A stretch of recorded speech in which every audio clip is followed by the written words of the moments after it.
The Kerala story part 2 Hindi cinema release అయి నిన్న బుధవారంతో 13 రోజులు కంప్లీట్ అయింది.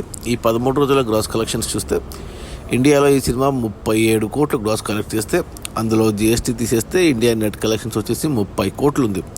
ఈ సినిమా బడ్జెట్ 28 కోట్లు అయితే 2 కోట్ల లాభాలతో సినిమా క్లీన్ హిట్ అయింది బాక్సాఫీస్ దగ్గర కమర్షియల్గా. ఈరోజు గురువారం, రేపు శుక్ర, శని, ఆది ఈ వీకెండ్లో సినిమా ఖచ్చితంగా 40 కోట్ల గ్రాస్ మార్క్ క్రాస్ అవుతుంది. లాభాలు పెంచుకుంటుంది. హిట్ నుంచి సూపర్ హిట్ దిశగా వెళ్తుంది. బడ్జెట్ దృష్ట్యా కలెక్షన్స్ తక్కువే ఉన్నా బడ్జెట్ తక్కువే కాబట్టి సినిమా హిట్ అయింది. మొదటి పార్ట్ లాగా 300 కోట్ల దాకా వెళ్ళలేదు, కానీ 50 కోట్ల వరకు వెళ్ళే ఛాన్స్ అయితే ఉంది.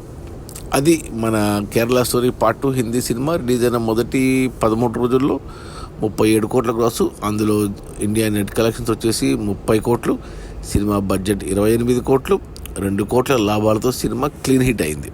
Okay, bye.